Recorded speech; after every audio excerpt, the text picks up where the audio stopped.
Hello dear students, welcome back to organise knowledge channel. और आज की जो वीडियो है उसमें हम डिस्कस करेंगे worksheet number 55 for class 10th विषय विज्ञान है। और ये वर्कशीट आपके लिए 28 दिसंबर 2021 के लिए शेड्यूल की गई है।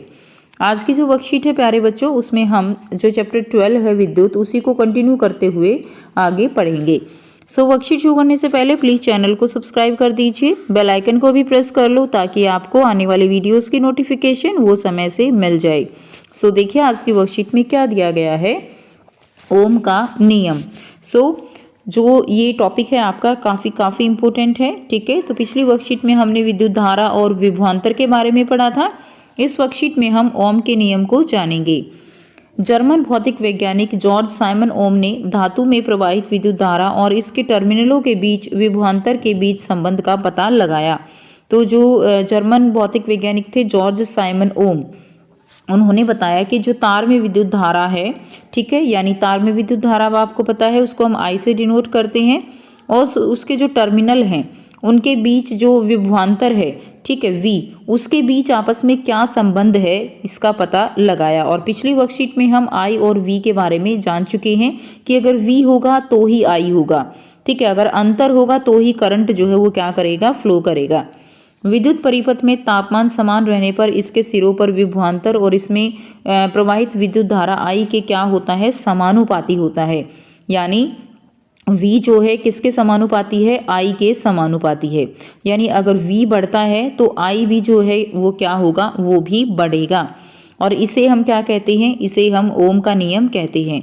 दूसरे शब्दों में V is directly proportional to I, that is V is equal to IR। अब यहाँ पे हमने R जो है वो लगाया। R क्या है, यहाँ पे किसी भी तार का प्रतिरोध है, ठीक है, और जो कि क्या है, हाँ, यहाँ पे क्या कहलाता है, प्रतिरोध कहलाता है। प्रतिरोध यानी जो करंट को, जो विद्युत धारा को प्रवाहित होने से एक तरह से रोकने का काम करता है, उसे हम प्रतिरोध कहते हैं। उसके बाद देखिए अब आपको यहाँ पे जो है ग्राफ और परिपथ आरेख दिया गया है। तो ये जो है क्या है, परिपथ आरेख है, जिसके अंदर आपको दिखाया गया है कि किस तरह से कुंजी जुड़ी हुई है। ये एमीटर है और ये क्या है, ये प्रतिरोध है, ठीक है। उसके बाद देखिए यहाँ पे आपको ग्राफ दिखाया गया है। ग्राफ में आई क्या है, आई जो है ये रीडिंग है आई की, विद्युत धारा की, और ये रीडिंग आपको दिखाई गई है वोल्ट की। तो इसमें आप देख सकते हो जब जो विभवांतर है वो 2 वोल्ट है तो करंट जो है 0.5 फ्लो कर रहा है। जब विभवांतर जो है वो 4 वोल्ट है तो करंट 1 एम्पियर है, 8 वोल्ट है तो 2 एम्पियर है। तो यानी इसका मतलब क्या है, रीडिंग से हमें देख के पता चल रहा है कि जैसे जैसे विभवांतर बढ़ रहा है करंट भी जो है क्या हो रहा है, फ्लो जो है वो बढ़ रहा है। तो इसके बेस पे ग्राफ जो है यहाँ बना सकते हैं। ये ग्राफ हम बनाएंगे। इसको यहाँ पे हमने नीचे हमने क्या दिखाया है, विद्युत धारा, और ये है वोल्ट, वो है करंट, ठीक है।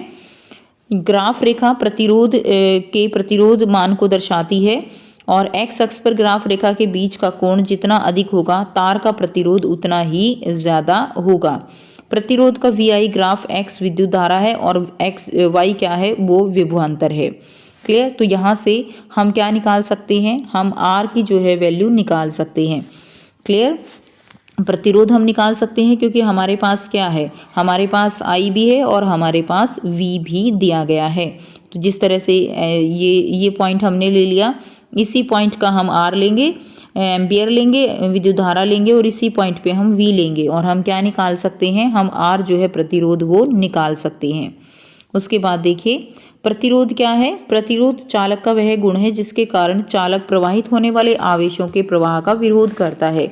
यानी ये एक तरह से जो इलेक्ट्रॉन जो फ्लो कर रहे हैं, जो आवेश फ्लो कर रहा है, उसको बढ़ने से रोकता है। और इसका SI मात्रक ओम है, जिसे ग्रीक अक्षर जो है इस तरह से लिखा जाता है, इसके द्वारा इसको दर्शाया जाता है। दिए गए तापमान पर R जो है वो क्या है, एक स्थिरांक है। यानी तापमान अगर समान है तो R जो है वो एक कांस्टेंट रहेगा। ओम के नियम के अनुसार R is equal to V/I। R क्या है, V/I है।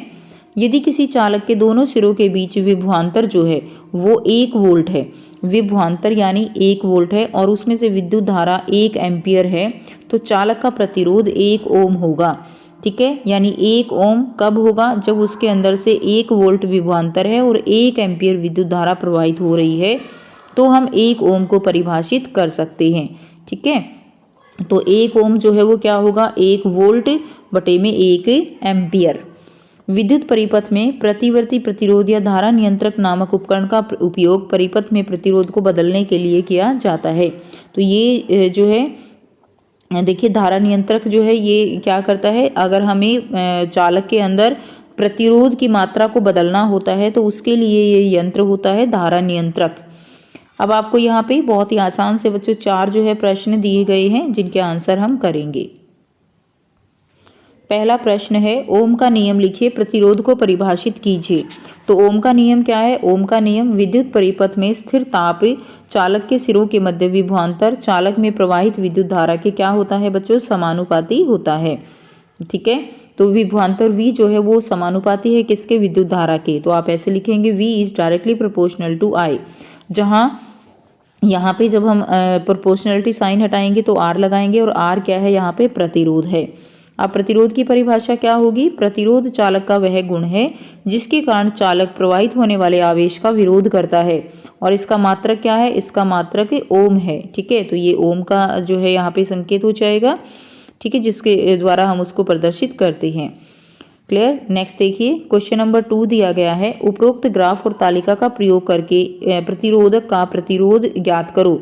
तो दिए गए ग्राफ में हमें जो है प्रतिरोध ज्ञात करना है। तो ये हमारे पास क्या है स्टूडेंट्स, ग्राफ है। जो रीडिंग हमें दी गई थी यानी 0.5 जो है क्या है, आई है। तो V कितना है, वो 2 वोल्ट है। ये रीडिंग हम लेके, कोई भी रीडिंग आप ले सकते हो, किसी भी पॉइंट की रीडिंग आप ले सकते हो। ठीक है, तो इस तरह से हम कैलकुलेट कर सकते हैं। तो देखिए R जो है R क्या होता है, V/I। V हमें दिया गया है 2 वोल्ट, ये वाली रीडिंग हमने ली है। और जो है I हमारे पास क्या है 0.5, तो हमारे पास R कितना आ जाएगा, 4 ओम आ जाएगा। आप साथ में यूनिट लगाएंगे 4 ओम। उसके बाद नेक्स्ट देखिए, क्वेश्चन नंबर 3 है, यदि किसी विद्युत उपकरण का प्रतिरोध 500 जो है 500 ओम है, प्रतिरोध है ना, तो 500 ओम है और 3.2 एम्पियर की धारा प्रवाहित होती है, तो विभवांतर आपको ज्ञात करना है। ठीक है, क्या करना है, विभवांतर के बारे में बताना है। तो R कितना है, यहाँ पे R जो है वो 500 ओम है, I जो है 3.2 एम्पियर है, V हमें निकालना है। तो V क्या होता है, V is equal to IR। बच्चों यदि किसी विद्युत उपकरण का प्रतिरोध ये 500 ओम नहीं है, 50 ओम है। ठीक है, आप इसको थोड़ा सा ध्यान से करेंगे। ये जो है यहाँ पर 500 की बजाय 50 है, 50 ओम हो जाएगा और 3.2 की विद्युत धारा उसमें प्रवाहित होती है, तो विभवांतर ज्ञात करना है। तो R हमें दिया गया है 50 ओम, I दिया गया है 3.2 एम्पियर, V हमें निकालना है। V is equal to IR हो जाएगा। क्लियर, तो यहाँ से आपका आंसर आ जाएगा 160 वोल्ट। ये हमारा आंसर हो जाएगा। नेक्स्ट देखिए, क्वेश्चन नंबर 4 है, यदि किसी विद्युत हीटर के टर्मिनलों के बीच विभवांतर जो है वो 60 वोल्ट है, जब वह स्रोत से 4 एम्पियर की धारा लेता है। क्लियर, विभवांतर कितना है 60 वोल्ट, जब वो क्या लेता है 4 एम्पियर की धारा ले रहा है। यदि विभवांतर को बढ़ा दिया जाए यानी 60 से 120 कर दिया, तो हीटर कितनी विद्युत धारा लेगा, तो ये आपको जो है यहाँ से निकालना है। सो फर्स्ट कंडीशन दी गई है, V हमें दिया गया है 60 वोल्ट, I हमें दिया गया है 4 एम्पियर, R हमें दिया गया, R हम निकाल लेंगे। R आ जाएगा यहाँ से V/I यानी 60/4 यानी 15 एम्पियर हमारा यहाँ से आंसर हो गया। सो V जो है सेकंड कंडीशन में हम क्या करेंगे, V हमने बढ़ा दिया 60 से 120, R हमने जो है निकाल लिया यहाँ से 15 ओम। अब हमें I निकालना है कि कितना करंट विड्रॉ करेगा। तो V is equal to IR, I हम निकाल लेंगे, हमारा आंसर आ जाएगा 8 एम्पियर। ठीक है, तो यहाँ से आप अपना आंसर कर लेंगे। सो ये थी आज की वर्कशीट बच्चों। आई होप सभी स्टूडेंट्स को क्लियर है। कोई भी डाउट है तो पूछ सकते हो। वीडियो अच्छी लगे तो प्लीज़ इसको लाइक कर दीजिए, शेयर कर दीजिए और चैनल को भी सब्सक्राइब कर लीजिए। So thanks for watching. मिलते हैं नेक्स्ट वीडियो में नेक्स्ट वर्कशीट के साथ। Take care, bye bye.